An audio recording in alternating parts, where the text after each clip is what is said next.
నమస్తే, welcome to special drive. నా పేరు వెన్నెల. ఇక డీటెయిల్స్ చూస్తే తెలంగాణ స్థానిక సంస్థల ఎన్నికలపై హైకోర్టు విచారణ జరిపింది. ఎన్నికలు ఎప్పుడు నిర్వహిస్తారో ప్రభుత్వం ఎన్నికల కమిషన్ చర్చించి చెప్పాలని హైకోర్టు పేర్కొంది. స్థానిక సంస్థల ఎన్నికలపై తెలంగాణ హైకోర్టులో మరో పిటిషన్ దాఖలు కాగా స్థానిక సంస్థల ఎన్నికలకు రీనోటిఫికేషన్ ఇచ్చి ఎన్నికలు నిర్వహించాలని పిటిషన్ పేర్కొన్నారు.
ఇక ఈ నెల 9న స్థానిక సంస్థల ఎన్నికల నోటిఫికేషన్ సస్పెండ్ చేస్తూ స్టేట్ ఎలక్షన్ కమిషన్ ఉత్తర్వులు జారీ చేయగా నోటిఫికేషన్ను సస్పెండ్ చేయడానికి సవాల్ చేస్తూ సురేందర్ అనే న్యాయవాది పిటిషన్ దాఖలు చేశారు. దీనిపై విచారణ చేపట్టిన హైకోర్టు నిన్న సుప్రీంకోర్టు కూడా ఎన్నికలకు వెళ్లమని చెప్పింది కదా అంటూ వాదించారు. ఇక ఎన్నికలు పెట్టుకోవచ్చని ఓవరాల్గా మాత్రమే చెప్పిందని ఆర్డర్లో ఎక్కడా కూడా చెప్పలేదని ఎలక్షన్ కమిషన్ తరపు న్యాయవాది అన్నారు. నిన్ననే రాష్ట్ర ప్రభుత్వానికి లేఖ రాశామని కోర్టుకు తెలిపారు. ఫ్రెష్గా రిజర్వేషన్లను గురించి చర్చించాకే రీనోటిఫికేషన్ ఉంటుందన్నారు. ఇక 2 వారాల సమయం కావాలంటూ కోర్టును స్టేట్ ఎలక్షన్ కమిషన్ రాష్ట్ర ప్రభుత్వం కోరింది. దీంతో తదుపరి విచారణ 2 వారాలకు హైకోర్టు వాయిదా వేసింది. దీనిపై మరింత సమాచారాన్ని మా ప్రతినిధి హరీష్ లైవ్ ద్వారా అందిస్తారు. హరీష్, చెప్పండి. ప్రధానంగా చూసుకున్నట్టయితే ఇటు బీసీలేమో 42% రిజర్వేషన్ల అంశంపై నిరసనలు తెలపడానికి సిద్ధమవుతున్న తరుణంలో ఇటు మనం చూసుకోవచ్చు ప్రధానంగా హైకోర్టు కూడా ఇటు రిజర్వేషన్ల పరంగా ముందుకు వెళ్లాలంటూ కూడా ఒక సూచించింది. ఈ నేపథ్యంలో మరి హైకోర్టు సూచనల మేరకు ప్రభుత్వం ముందుకెళ్లే అవకాశం ఉందా, లేకపోతే రిజర్వేషన్ల అంశంపై ప్రభుత్వం కట్టుబడి 42% బీసీలకు రిజర్వేషన్ల అంశంపై ప్రభుత్వం కట్టుబడి ఉంటుందా? అప్డేట్స్ ఏంటి హరీష్?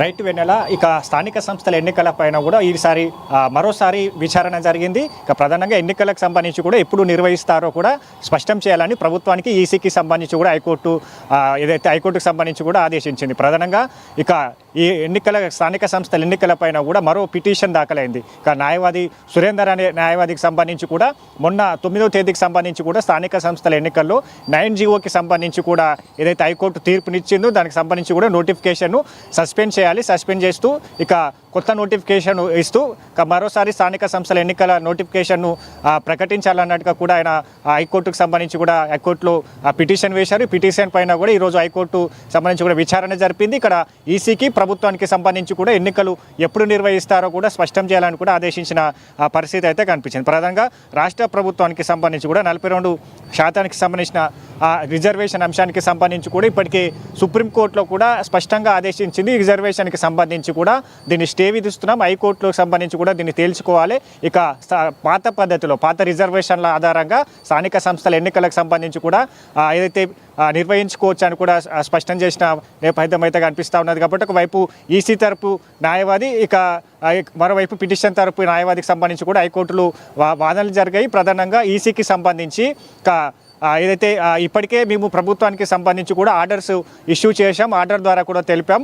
ఇక ఎన్నికల నోటిఫికేషన్ సస్పెండ్ చేస్తూ ప్రభుత్వానికి ఆర్డర్స్ పంపించడం జరిగిందని ఈసీ తరపు న్యాయవాది వాదించారు. మరోవైపు ఇక ప్రభుత్వానికి సంబంధించి పిటిషనర్ తరపు న్యాయవాదికి సంబంధించి కూడా ఎప్పటిలోగా ఈ నోటిఫికేషన్కి సంబంధించి కూడా రీనోటిఫికేషన్ ఇస్తారు. స్థానిక సంస్థల ఎన్నికలకు సంబంధించి కూడా ఎప్పటిలోగా నిర్వహిస్తారనే పైన కూడా ఆయన వాదనలు వినిపించిన పరిస్థితి అయితే కనిపించింది. కాబట్టి మొత్తంగా ఇక స్థానిక సంస్థల ఎన్నికలకు సంబంధించి కూడా ఇప్పుడు ఈసీకి హైకోర్టు ఆదేశించింది. ఇప్పటికే ఆర్డర్ కాపీ ద్వారా కూడా రాష్ట్ర ప్రభుత్వానికి పంపించామని కూడా ఈసీ తరపు న్యాయవాది వెల్లడించారు. ఇక ప్రభుత్వానికి సంబంధించి ఈసీకి సంబంధించి కూడా 2 వారాల పాటు అంటే ప్రభుత్వంతో చర్చలు జరుపుతాం, ప్రభుత్వంతో మాట్లాడి స్థానిక సంస్థల ఎన్నికలకు సంబంధించి కూడా ఎప్పుడు నిర్వహిస్తానే అంశం పైన కూడా తమకు 2 వారాల పాటు గడువు కావాలని కూడా ఈసీ తరపు న్యాయవాది కోరడం జరిగింది. హైకోర్టుకు సంబంధించి కూడా 2 వారాల పాటు గడువునిచ్చిన పరిస్థితి అయితే కనిపిస్తుంది. మొత్తంగా స్థానిక సంస్థల ఎన్నికలకు సంబంధించి కూడా నిన్న క్యాబినెట్లో ఇదే అంశం పైన కూడా చర్చ జరిగింది. ఎన్నికలకు సంబంధించి కూడా ఇక గవర్నర్ వద్ద ఉన్న రాష్ట్రపతి వద్ద ఉన్న బిల్లుకు సంబంధించి కూడా ఆమోదం తెలిపిన తర్వాత స్థానిక సంస్థల ఎన్నికలకు వెళ్ళాలా, లేదంటే పాత రిజర్వేషన్ల ఆధారంగా కూడా స్థానిక సంస్థలకు వెళ్ళాలి అంశం పైన కూడా నిన్న చర్చ జరిగింది. అధికారులకు సంబంధించి కూడా రాష్ట్ర ప్రభుత్వం ఆదేశించింది. ఈ అంశంలో లీగల్ ఒపీనియన్ తీసుకోవాలి.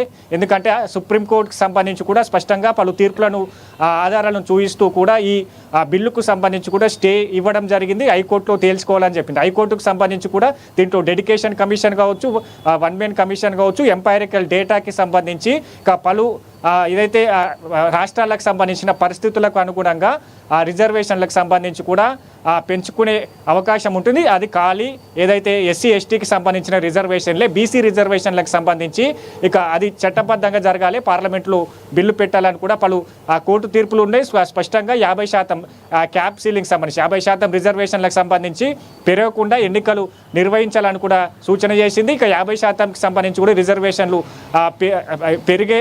రిజర్వేషన్లకు సంబంధించి కూడా సీలింగ్ క్యాప్ను ఎత్తివేయకూడదు అని కూడా సుప్రీంలో పలు తీర్పులు కూడా ఉన్నాయి. వీటన్నిటికి సంబంధించి కూడా సుప్రీంలో వాదనలు వినిపించింది. హైకోర్టుకు సంబంధించి కూడా ఇదే వాదనలు వినిపించింది. కాబట్టి ఇక మరోవైపు రాష్ట్రపతికి సంబంధించి కూడా దీనికి ఆమోదం తెలుపుతాడా, లేదంటే సుప్రీంకి సంబంధించిన తీర్పు కావచ్చు, హైకోర్టుకు సంబంధించిన తీర్పు కావచ్చు, వీటి ఆధారంగా కూడా ఆయన సంబంధించి కూడా బిల్లుకు సంబంధించి తిప్పు పంపుతాడా, ఈ అంశాలన్నిటికీ సంబంధించి కూడా న్యాయ సలహాలు తీసుకోవాలి, లీగల్ ఒపీనియన్ తీసుకోవాలి.